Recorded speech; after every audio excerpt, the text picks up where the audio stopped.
On ne l'entendra qu'après son passage.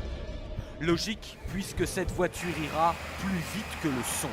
Plus vite même qu'une balle de pistolet à 1600 km/h. Tel est l'incroyable défi lancé par la voiture fusée. Impossible?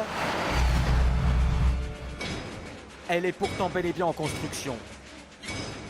Ici, dans ce hangar de Bristol en Angleterre. Une cinquantaine de techniciens et d'ingénieurs de haut niveau s'y affairent, utilisant les technologies du secteur aéronautique et spatial. Bien sûr, cette voiture ne servira jamais à aller faire ses courses et n'aura aucune utilité directe. Le but est de motiver la prochaine génération de Britanniques.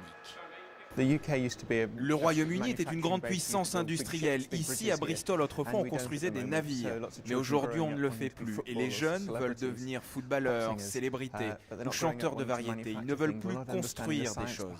Et pour l'avenir de notre pays, dans la compétition mondiale, on a besoin de plus de scientifiques et de plus d'ingénieurs.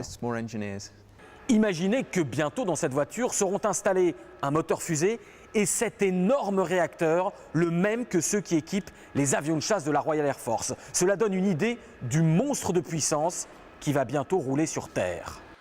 Et l'homme qui va prendre les commandes de ce monstre s'appelle Andy Green. Ancien pilote de la Royal Air Force, il deviendra l'homme le plus rapide sur Terre et nous raconte par le menu sa course folle. À basse vitesse, pour nous c'est 4 ou 500 à l'heure, ce sera presque de la conduite classique. À 6, 700, 800 km/h, des ondes de choc vont se former.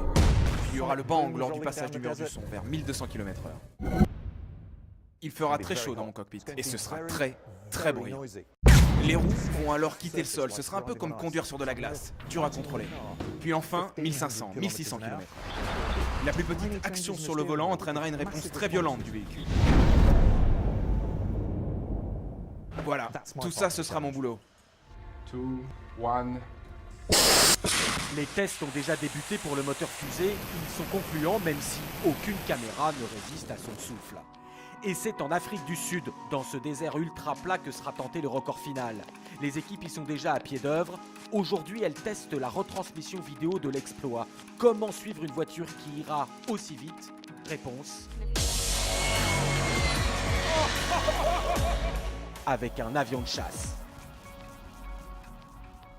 On veut pouvoir assurer une retransmission d'image en direct à 1600 km/h et communiquer aussi avec Andy aux commandes à cette vitesse-là. Il va falloir que ça se fasse dans des conditions de sécurité absolues. Et notre mission, c'est que tout se passe sans accroc. Les premiers essais grandeur nature, eux, auront bien lieu en Grande-Bretagne d'ici quelques mois. La voiture fusée se contentera dans un premier temps d'un modeste 400 km/h sur un circuit.